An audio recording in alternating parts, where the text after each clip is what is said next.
All right. Well, good afternoon. Thank you very for joining. I guess today we're going to touch on what's probably my favorite subject.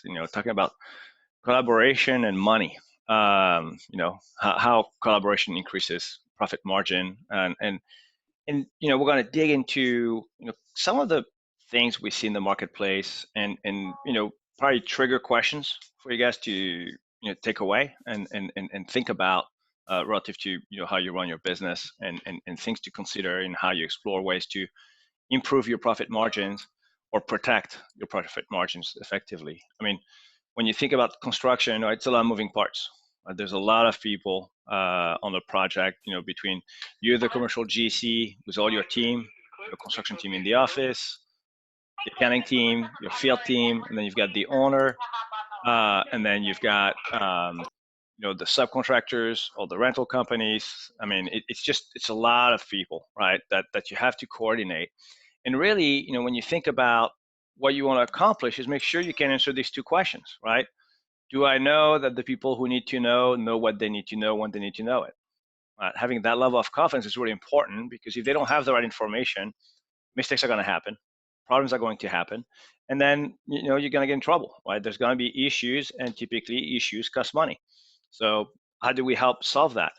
But then once the issue has occurred, and now there's a dispute, is going back to, well, do I know that the people who needed to know knew what they needed to know when they needed to know it, and can I prove it?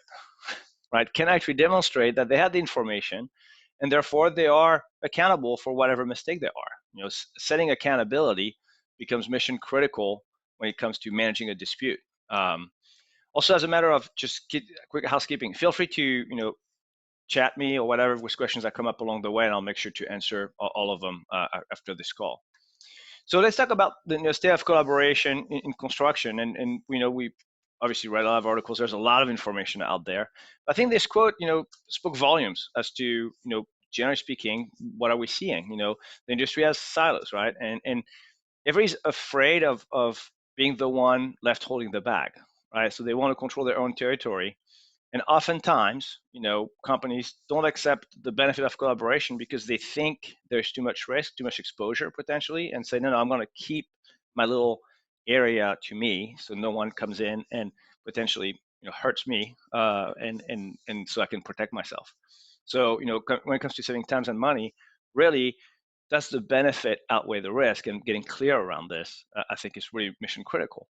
I mean, in construction, we talk about embracing collaboration, and oftentimes it's yes, but until all of a sudden it's like, but I don't want the sub to know this, or I don't want the GC to know that. But sometimes we do things verbally, and we'll figure it out later, right? And there's a lot of confronting truth to tackle here about, really, if you look square in the mirror and say, okay, do we believe we really apply best practices to be able to answer the two questions we asked earlier, right? Making sure that people have the right information at the right time, and making sure we can down the road validate that they had the right information at the right time. So do we really do what it takes? Who is in charge? Who is a coxswain on the boat, right? I mean, the rowboat is like the ever true story about everybody's got to go in the same direction. The funny part about rowing, and I competed in rowing, is that when you're the one rowing, you actually don't look at where you're going. You don't need to, because there's complete trust in the coxswain. That's the person that tells you how hard to row, sets the direction, and it needs trust, right? And when you get into a boat like this, you don't ask yourself if, oh, do I trust the coxswain or not? It's a given, you're going to. Well, what about in a construction project? Who is in charge? Who sets the direction? Who sets the tone? Who sets the rhythm? And are all the people on the boat, do they actually trust that person such that they actually follow the direction, right? So how is that established? How do you set that up? I mean, that's a really important question to really dig into and say how your project's functioning in reality.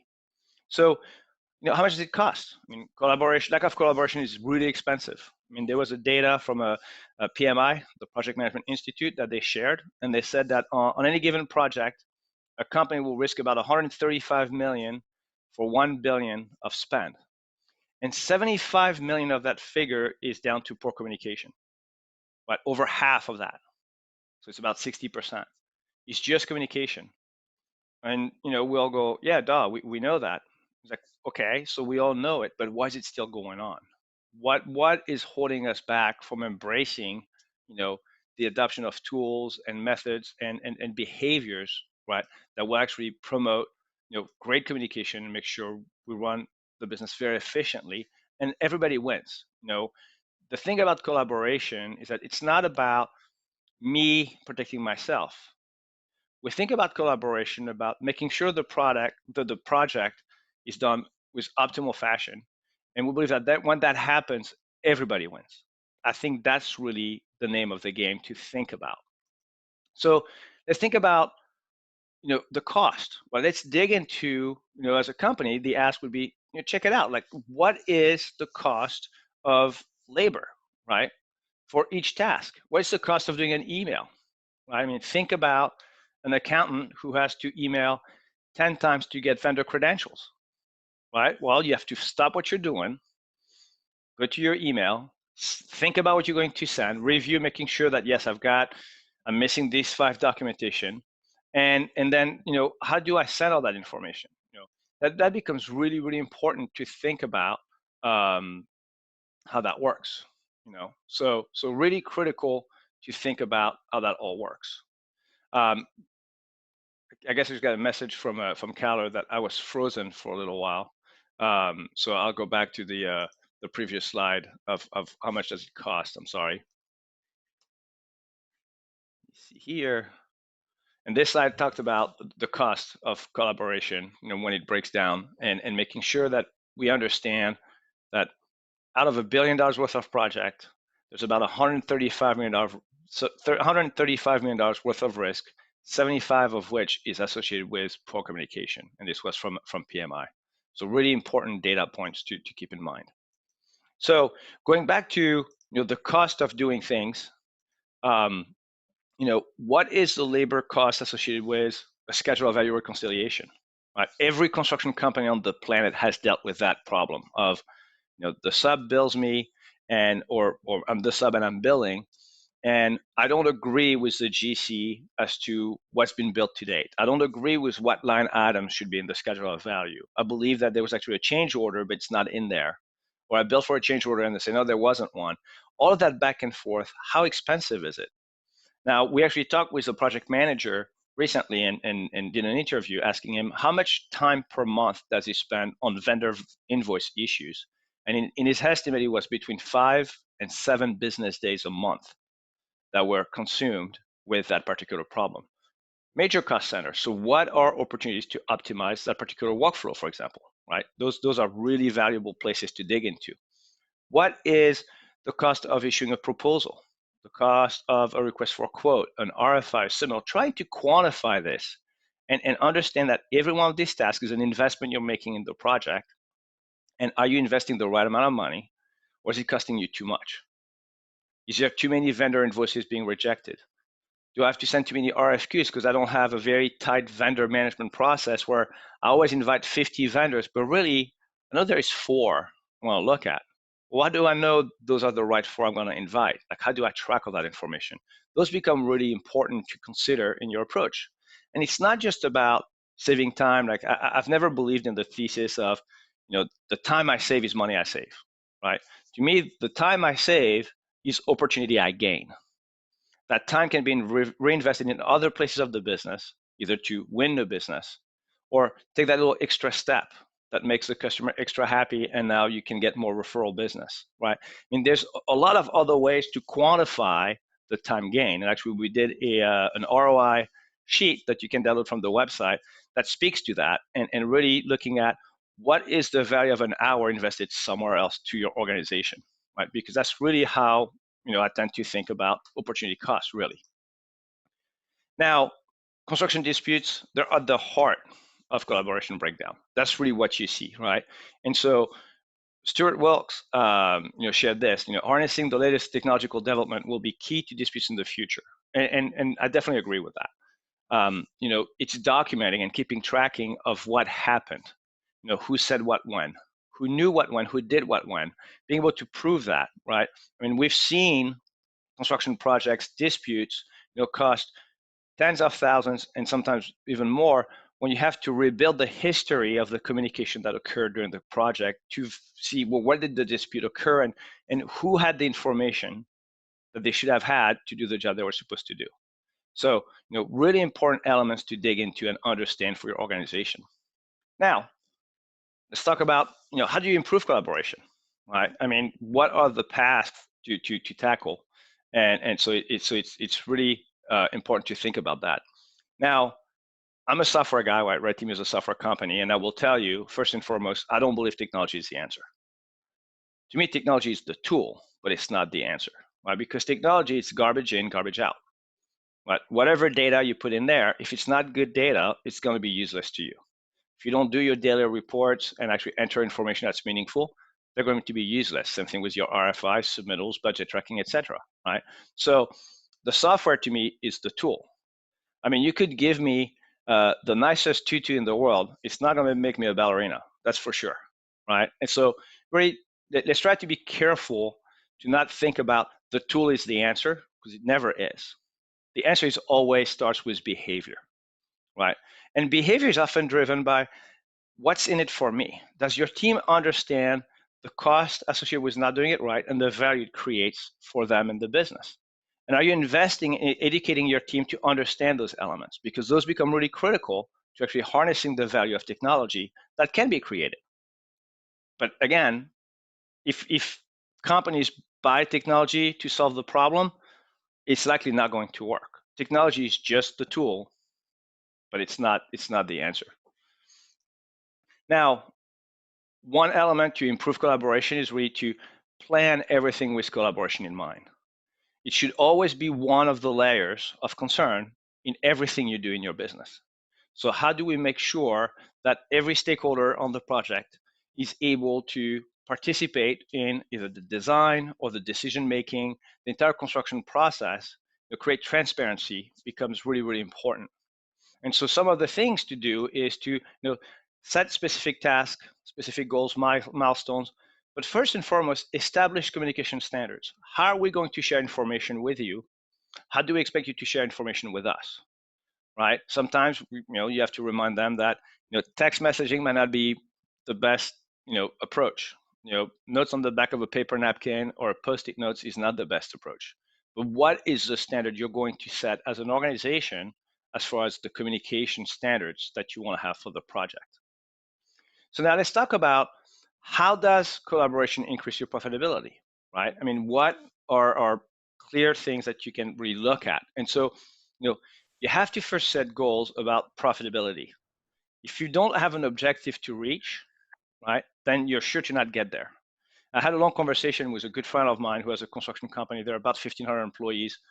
And one of the things he has totally clear in every project is that he starts the project knowing how much they're going to make on the project. And it's a hard line, right? And so they're very disciplined about identifying, hey, this mistake happened and it cost X in profit. It's not it just costs X, it costs X in profit. And so it's a clear distinction they have set up in their business. And people think about every mistake, about every challenge in terms of profit cost, not just cost. And that distinction becomes really important in how people actually treat that money, right? So really important to actually set clear goals and understand what that means. Now, of course, good project management, higher profit margins. I would say for a lot of companies, higher profit margins is good. For others that are in a great place, protect that profit margin. Stay away from all those places where money can bleed, right? Get away with the leaky bucket. I mean, how many construction companies have we heard of that do tens of millions of dollars in construction and make no money? And they're just moving projects, but they're not actually realizing profit. So really important to be disciplined about understanding, profit first and foremost. So, avoid to stay in, doing additional work on the project until you've agreed upon a price. Also, don't order work on the project until you've agreed on the price, right? I mean, we hear this all the time, the horror story of, I just told the guy to do this extra task, and I figured it was going to cost a couple of grand, but it's going to cost $5,000. And now you have $3,000 delta between what you thought and what happened. but there was no agreement set. It was not documented. So now all of a sudden you're kind of left holding the bag because you actually gave the directive, and so you got to pay for it. Those become real issues for construction companies to manage very tactfully. Now, also integrating technology in your workflow, really important. But really, again, going back to, is it the right tool? Is it the right user? Right? The right user is not just the right person, is that's the user has the knowledge and the understanding on how to leverage that tool. Same thing, you put me on a sledgehammer, I could break stuff, right? And there's, millions of guys that could really, swing one and very effectively, but I'm not one of them. And so being sure that you have the right people with the right tools, and what matters is not that the tool itself is the best one out there, that it's the right fit for your user. So really understanding your constituents is really important in there. It's got a huge impact. I mean, you have a lot of technology out there that's available. Obviously, all the smartphones, and you've got BIM modeling. So a lot of technology exists out there, but what is the right technology for your team becomes really important. Now, I'll bring a side note here when I think about technology, and I've heard many things around, construction industry is way behind on adopting technology, and this industry is like antiquated and so forth. I don't agree with that. I think we built the pyramids 2,000 years ago as construction professionals. Somehow we figured it out. So I think the construction industry has always been able to figure it out. But what I would say is this, is until we had mobile devices and cloud technology, the idea of technology reaching the field was, really difficult to execute, right? It was too expensive, and so it wasn't really realistic. Today, it's ubiquitous, right? The internet is everywhere. Mobile devices are everywhere. So it's very easy for you to think about, how can I bring technology to the field? Because ultimately speaking, if the technology is not in the project, then you're still living with a silo, right? You're going to wait on the guys from the field coming back in the office and entering information somewhere. And so again, that's too slow. You're already going to fall behind. So really important to adopt all the mobile technology as well.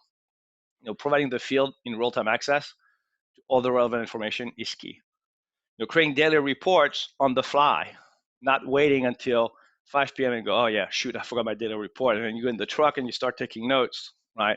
Or you wait, or you find your notepad, where did I have it, so I can enter it into the software that I have, but I didn't have a mobile phone to do it. Those things are really impactful. So again, that right technology becomes really important to think about. It's also true to give the office access to real-time information. I mean, I've seen many circumstances in like RedTeam users, for example, where the guy from the field says, hey, I've got a question on this, and say, hey, just create an RFI. And from the mobile device, they create an RFI, hit send. And while they're still on the phone, they can actually look at the picture together, or whatever the situation might be, actually discuss it and formally answer that immediately, and not delay this by hours or days, which could be very costly if you think about concrete's getting poured or things like that. It can be really impactful. I mean, it can be very costly mistakes. Another element to think about in terms of collaboration and how to increase your profitability is to create visibility into your cost control management. Oftentimes, the accounting of the project lives in the back room with your accounting team. And oftentimes, the last person the project manager wants to go bother is the accounting team. So how do you bring forth in front of the project manager that information so they can see what is the financial health of their project? And what does that look like, right?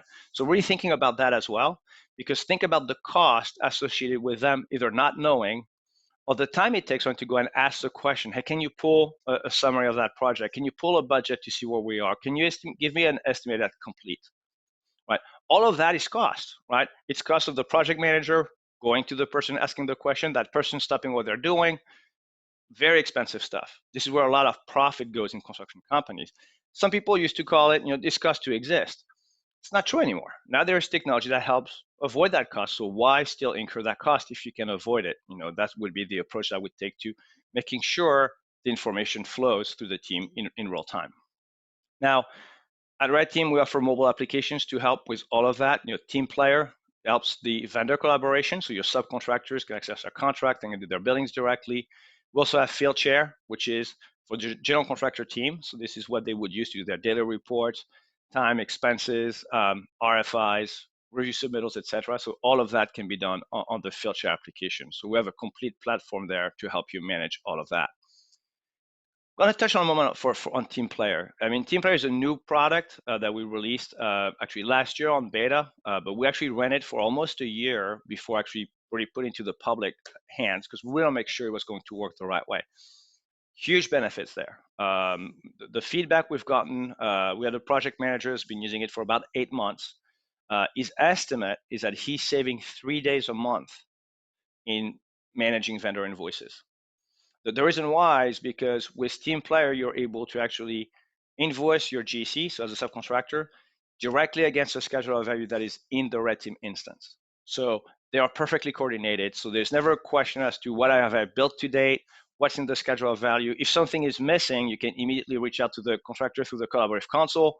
So all of that flows seamlessly between the parties. So very, very important and very exciting tool that creates a lot of value in terms of improving collaboration for the team. Another piece of news we're sharing is that RedTeam recently acquired Fieldlens. We will have Fieldlens, fully operational under the RedTeam umbrella within the next few weeks. Both platforms came from someone in the construction industry, so that's one thing that we're really excited about this acquisition.